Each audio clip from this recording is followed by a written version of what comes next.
Thank you.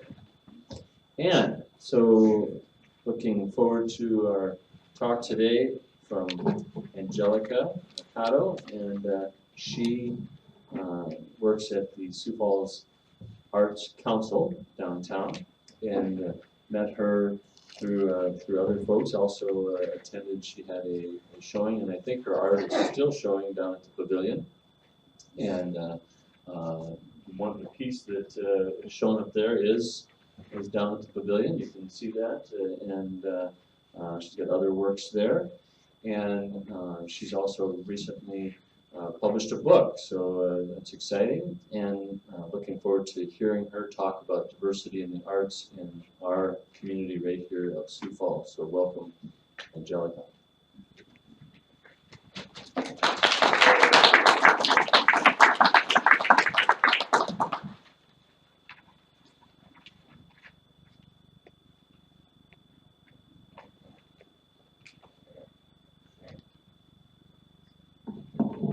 Like a true millennial, I'll be reading off my phone.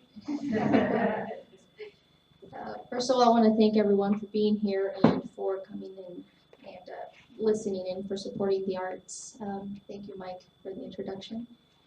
As Mike said, there are various types of arts, diversity in forms of art. The type of diversity I'm going to be talking about today is a little different. I'm going to give you some background information about myself. I was born in Jalisco, Mexico. My family immigrated to the United States when I was just a year old. They first moved to California, and then they chose to move to Nebraska. I still don't know why. but that's where I grew up. My parents worked every day at a hog processing plant, 12 to 13 hours a day right away, and that was always the life that I knew. And they had very little leisure time, and I was left to fend for myself in that area. Quickly, I picked up writing and art not only as a form of entertainment, but as a way to connect with my parents. I learned English fairly quickly, but my parents did not. And art, in a way, let my parents know how I felt. So I always used art, as long as I can remember, to connect with them that way. I always say that you don't need a language to understand the arts, and that's how I felt then too. I went to college at Briarcliff University, where I first began my studies as a political science major. Again, I quickly felt the urge to create, and long story short, I switched majors. I graduated BCU and continued to create art, both in poetry and visual art. To me personally, art has a significance unmatched. My ability to share past and present emotions through the arts is something that I appreciate greatly. Today, many art critics argue that art and life do not intersect, that each is to its own responsibility.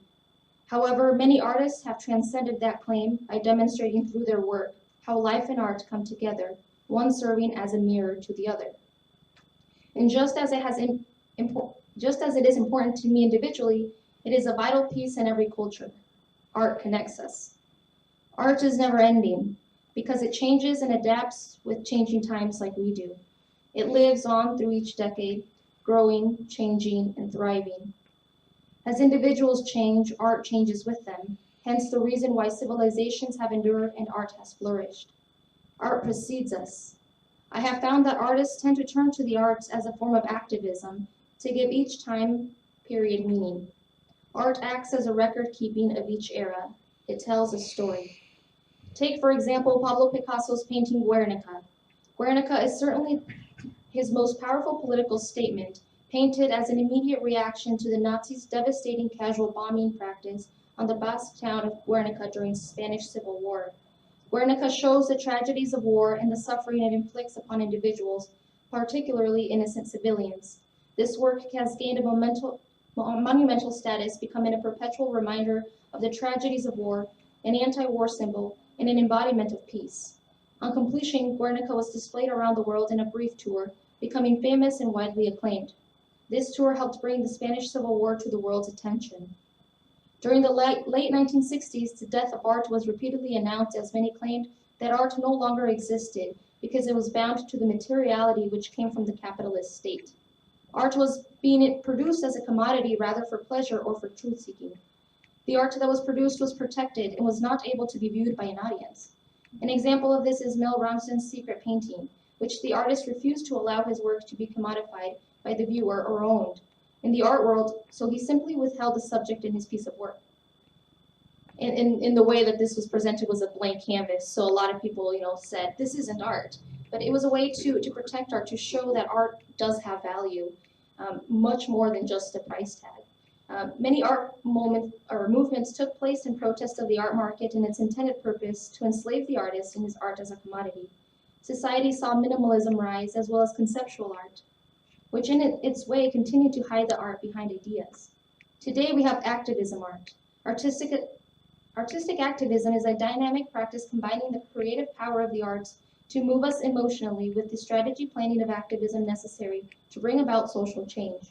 Art and activism do different works in the world. Now more than ever, we must allow art to flourish. For me personally, art became a priority, especially after the election of 2016. During that time, I was overpowered by the urge to do something.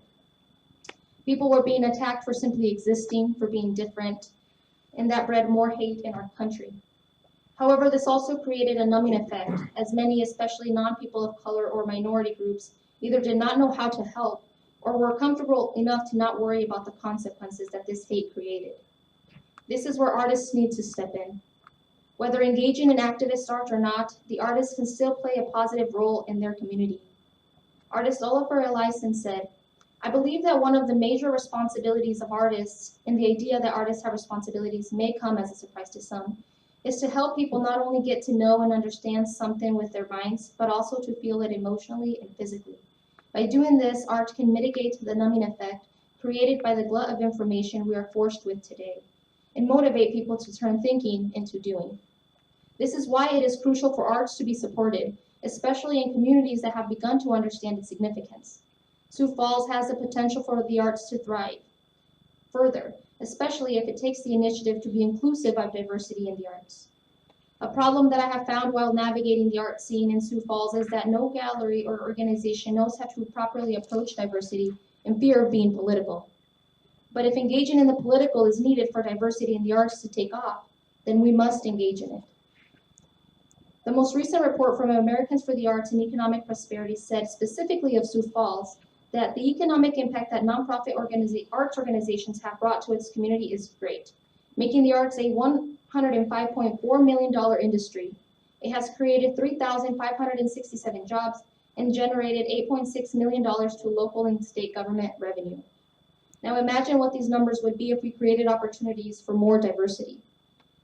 I took a job at the Sioux Falls Arts Council because I believed in its cultural plan created with the city in 2014. The cultural plan highlights 7 goals to create a more vibrant and prosperous community through the arts. Specifically, Goal 4 states the following: audience development, access and diversity, and it welcomes all people to cultural programs in a city recognized for the arts and appreciative of culture's power to build community. These are the outcomes that are expected of this. Outcome 1, branding and marketing to maximize participation, maximize opportunities to participate in arts, humanities, and other cultural events by creating a comprehensive arts and creativity marketing plan that actively promotes Sioux Falls locally, regionally, and nationally as an arts community. 2, collaborations around advocacy, community building, and neighborhood opportunities. Encourage, support, and enhance collaborations between vibrant arts organizations as well as artists and organizations. And 3, accessibility, to ensure that art and cultural programs and events are accessible to people with disabilities or others with limits. On paper, this sounds great, but I feel that more is needed to address diversity. Going back to diversity in the arts seen as political. Recently, I had my artwork placed in an exhibition at a local location here in Sioux Falls, but it was seen as too political. I did some questioning, and it turned out that my being of color automatically turned it political. My work highlights the experience as a binational person of color in America, how exclusivity also harms immigrants by anti-immigrant rhetoric. This specific institution felt that my artwork would perhaps be too controversial, which created a discussion. In the end, the artwork stayed, and it generated curiosity and good education throughout the community. I think that it is almost more political to exclude diversity. I think that it becomes political when we start to question what is missing and why. The Arts Council will continue to work towards being more inclusive as we play a unique role of connector in our community. But we as artists and audience must challenge the status quo. I encourage you to ask galleries, if they represent more people of color, more people with varying differences, ask why there is no content translated into other languages, and also support events when put on by diverse groups in our community. As an artist of color, I have felt shunned, but it has also created an energy in me that seeks to be seen. We also need more energy in our community that validates others and works towards inclusivity. Not only do I crave representation in my community as an artist, but as an audience and citizen as well. This can only come by it being challenged. So next time you go to a gallery exhibit, ask the gallerists what they are doing to promote diversity in our community. Notice what kind of music is around you, notice what kind of art is around you, and try to see if you notice what is missing. What I'm saying is that this is a large quest that can only be completed as a community. We must all come together to make sure that we all feel seen and heard. Art has a unique way of connecting, as I have said before, and we must all do what we can to encourage the participation of others who perhaps may be seen different from us.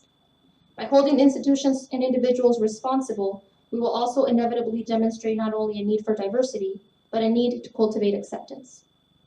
Just as art is important for me, it is important to others, to other individuals and cultures as well. For many who immigrate here, art is a luxury that is not able to make it with them on a long journey to a new home, meaning many must leave it behind. Opening up doors for them to continue to practice their many art forms can create dialogue and allow education and openness to develop. We all have more to gain than to lose from embracing diversity. And what better way to do it than through the arts? So now I'll be doing some reading out of my book. Like I said before, my art started developing after 2016 especially. It was my senior thesis time at Briarcliff University, and I didn't really know what I wanted to do, and then the election came, and then I started hearing individuals talk about my culture, Mexicans specifically, as criminals and other kinds of negative things, and immediately, like I said, I felt that energy that I needed to do something, and I had been creating. So I said, what better way than to do it this way?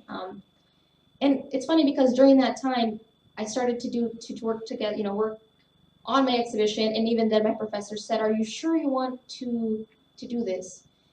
Because it had to go through the election." And I said, "This is why we need to do it." I did get some hate mail, but it did open up a discourse, and then this is why it is important. Because if we don't have people that are challenging it, it's never going to change. So they allowed me to do it. It was successful. Since then, I continued on to Sioux Falls when I moved here in 2016, and have been doing this same exhibition in different locations. But specifically, this book came because I saw the need in Sioux Falls, especially. We need to embrace diversity and also recognize the differences in our community. So my book is called Todo Revoluciona. And it talks about how I feel in America, in a sense being divided. I have to keep my culture, my traditions, but at the same time pick up new ones in America. And my book talks about that balance. My first poem is called Tongues. My pa lost his tongue somewhere between El Rio Grande y el Desierto de Sonora while chasing the American dream. He did not notice its absence until he opened his mouth, and what came out was more white noise than melody. The tongue, now shrunken and dried, sits in the sand like a raisin. The day he gave his naturalizing oath, he was told to offer his heart as sacrifice, the temple, the country that replaced his tongue.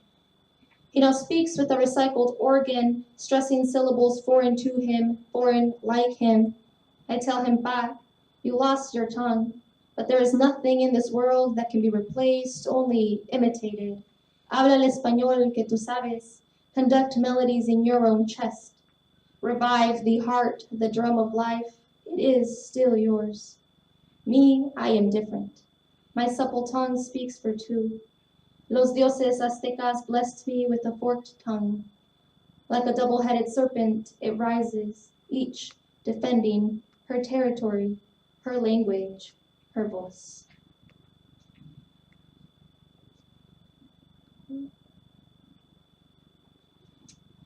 And this is called Ode to My Tongues. Pink twister, who wrestles the language of my ancestors, tough as a cactus, sweet as its prickly pear. You dare to crave the taste of freedom, even when you are threatened into submission. I owe you my wisdom and my struggle, for had I not learned to wake your Zapatista's song, I would not be heard from mountains. The giver of voice and of the words you only learn from angry Latina mothers whose bellies swarm with orphaned maldiciones waiting to be rescued. Well of opportunity, your versatility, a translated ability for increased worth in markets I have yet to flaunt my fruits in. Treasure box of memory, ancient scripts of ancestry, unraveling with each movement of your instinctual dance. My stubborn hero, your persistence an itchy reminder to never forget you, your battles, your gifts. This next one's called El Valiente. El Valiente translates to like a strong man. Every time my pa would drive with me in the back seat, he would be silent, except for the brief moments of broken prayers. I often wondered if he imagined himself on a dirt road somewhere in Miraplanes, Mexico, searching for lost cattle or sheep or for himself, his bracero hands tainted with earth that he'd be proud of. My interruptions would come in the form of questions when I caught him whispering he wanted to go back. Are you proud of us? It is painful watching a root grow where it is not wanted. And I keep going back to the day in my abuelo's old pickup on our way home from a charreada, my pa's rodeo jeans and sombrero matching my brother's, and I sitting quietly in the back seat with muddy boots, and my pa saying, "This is the last time you will get boots." A prophecy interpreted, girls aren't meant for things like this. Now, when I dream, I see revolution in his eyes, Zapata-esque visions. I see him escaping pa'l otro lado, full of color, like an upgraded TV, no static. And I wake up and wonder if this is what a valiente looks like, a man with a lasso and some hope. Let's see, I'm gonna do one more for you here. I debated reading this one, but I think it's necessary as I'm talking about. Sometimes we have to talk about things that make us uncomfortable. This one is called Freedom is a Fleeting Thing. For Claudia Patricia Gomez Gonzalez, murdered by U.S. Border Patrol on May 23, 2018. It is hard to imagine your face half dirt, half blood, pressed against U.S. soil. The only way this land will claim our kind. This is what happens, you see. The agent reminds the 3 survivors as he places handcuffs on their brown, sun-scorched skin. A misdemeanor turned murder when he refused to acknowledge that your eyes held a story many will never get to hear. 2 weeks ago, you promised Mamita a better life back home once you reach Virginia and your lover. On the television screen, your mother begs for your body to be returned where it belongs. Princesita, the world mourned you, still does. We all have moments of silence when rage consumes us. I often wonder if our voices still have sound. Some days when silence fills the air, I think about the children in cages, their cries asking for any sign of familiarity from 2 lands who cannot raise them to take flight. One they fled from, and the other only knows how to spit them back. Did you feel what freedom feels like before your eyes turn safety white? Are you finally at peace? I know San Juanos Tancalco will always think of you, my Yanam hero. This is what happens, you see, when it becomes too easy to confuse human with animal, pointing aim at life, at anything that dares to interfere with manifest destiny. Claudia's dream did not belong in this America, only in fictitious history textbooks, making white man the hero of every scenario, disguising violence with promises of greatness. Lady Liberty has turned her back, using the pretext of fear to close the Golden Gate. This is no new Colossus. In America, migrant dreams are flightless birds. In America, you, the migrant, cannot dream lest you are dead. This is what happens, you see, when the world becomes devoid of empathy, filling in blanks with new names of the murdered, of the lost, of the forgotten. To the ones in power, we demand action. Words mean nothing when Claudia cannot read, cannot see, cannot live, when motherless children have dreams of light-up sneakers and survival. Ejected from courtrooms for their profane silence, when their mouths have yet to hatch the word mama. This is what happens, you see, when borders become militarized weapons and bodies become numbers. Claudia was only 19 years old. Some nights I think I've made it. In the moonlight, my skin is iridescent. Its pearly whiteness teases me with privilege. I shake it off. Remember, Claudia. Remember the children. Where are the children? Thank you so much.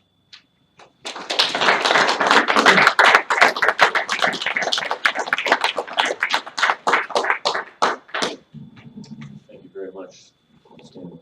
And Angelica will be downstairs with, she does have some extra copies of her book. If you'd like a copy of that, she'll be downstairs during coffee time. But if you'd like a copy of that, that'll be available. And then 20 after, we will reconvene up here for a circle time where we can have further discussion with Angelica if you would like. We, as speaker here, she's receiving $125. Pretty good to talk, but $125, and she's going to use that money to go down to the border in June or something. I think they're going to go down there, so it's pretty.